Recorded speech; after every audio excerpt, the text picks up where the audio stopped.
Hi, welcome to a brand new video of the Target Individual Program, Target Experience.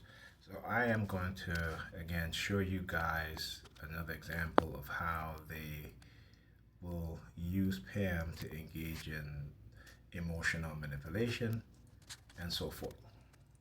So today they were sending me subliminal message about consistency, right? Like I'm not consistent, okay?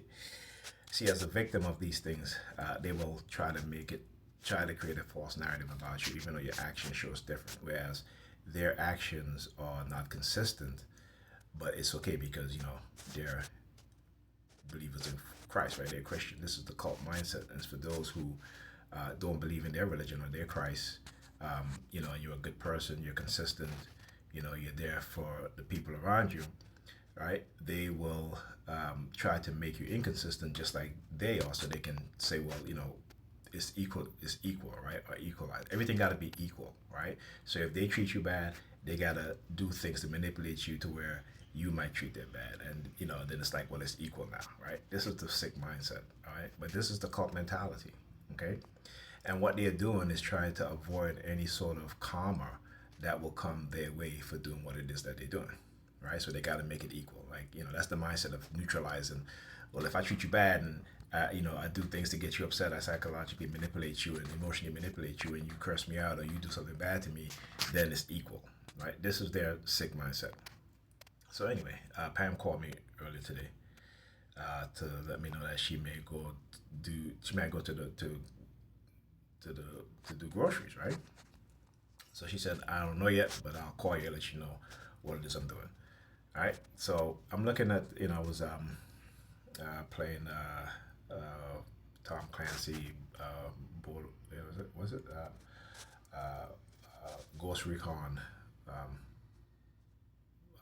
Wildlands. So I'm looking at the time. I'm like, oh, sure, it is 7 o'clock. I haven't heard from her.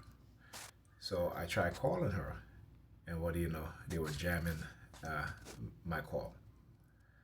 All right. So I said, okay, let me try again. Jamming my call.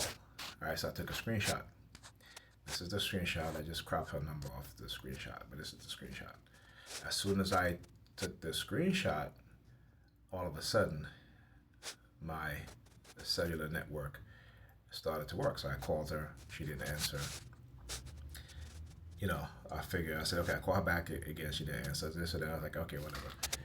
So I said to Ethan, call your mother, see what she's doing, because she said that she was supposed to go do groceries, and she was going to call me back and let me know what she's doing. I haven't heard from her, So she calls me back, and like almost about a few minutes after I called her, a few minutes later she calls me back, right?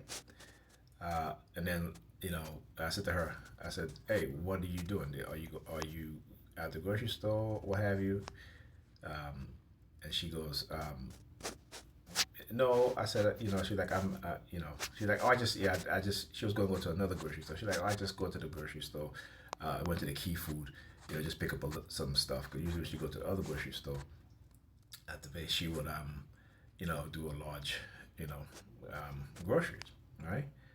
So she was like, well, I kind of got caught up at work doing something, and you know, and I just forgot because something come in and this and that, such and such. All right.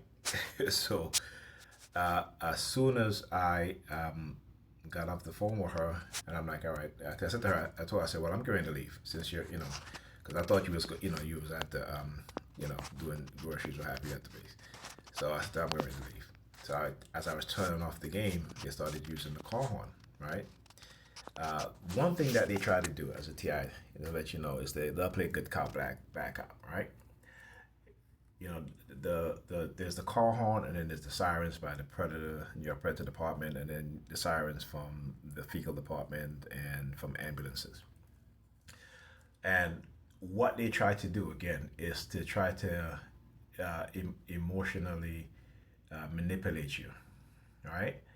So, for example, the whole consistency thing, like, oh, I'm supposed to stay and such and such. And I'm like, okay, if you know you wasn't going to go where you say you was going to go, you can at least call me and say, hey, or text me and say, "Hey, I decided not to go. I got caught for work and something."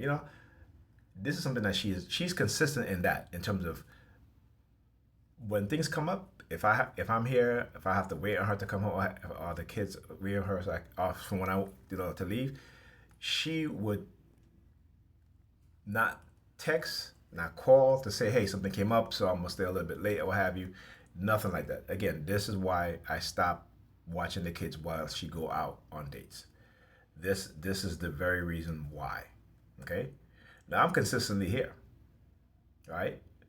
When she wants something, I'm 99% consistent, right? You want me to do something for her. I'm 99% consistent, right? But she, like I said, how they condition a woman and what they're trying to do to us as black men. And black men, I need you to understand that the manipulation that's at work here is that we have to be everything that they want, but they don't have to be give anything that we want. And I'm not talking about just in terms of intimate relationship, but in terms of friendship, in terms of support and stuff like that. That is how they are trying to condition us, right? But they're not doing this to white men. They're not doing this to Arab men. They're not doing this to Hispanic men. They're doing this to us as black men, particularly those of us who can see through their bullshit. Particularly those of us who don't subscribe or no longer subscribe to religion. And you could be a man or a woman, because they do this to black women also who have left Christianity.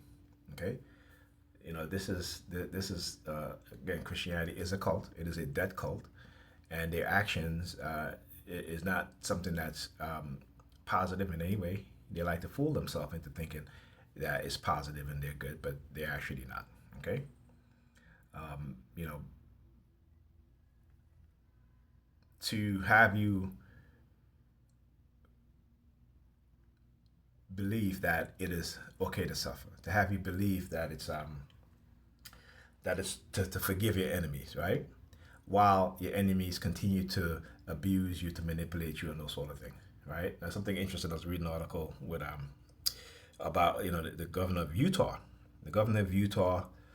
white supremacists or what have you, and the assassination of Charlie Kirk, and the governor of Utah was like saying, you know, you have what he says.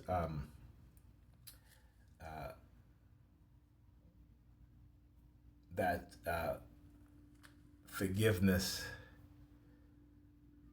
is for the strong, right? And those who don't forgive are weak. And I'm like, okay, these people who killed millions of Iraqis, who killed millions of Afghan people, who killed millions of Arabs including men, women, and children, over the past, 3 decades, right? They have killed millions of Arab people, okay? But you see, when 9/11 happened, and this was something I was watching on YouTube today. It was a show that talked about how a lot of people are now reading Bin Laden letter or what have you, and they've come into the realization that the 3,000 people that died, which is a tragedy, but you can't compare that to the tens of millions of Arab people that died at the hands of America and its proxy wars. Okay? So, white people have this audacity to wanna, when it's they are the ones that are being given a taste of their own medicine, all of a sudden they're asking the other side to forgive, right? But what happened after 9/11, right? They killed millions of Iraqis and Afghans, innocent people, innocent men, women, and children, right? What they consider to be collateral casualties, right? To kill one terrorist, they will kill 60 innocent people.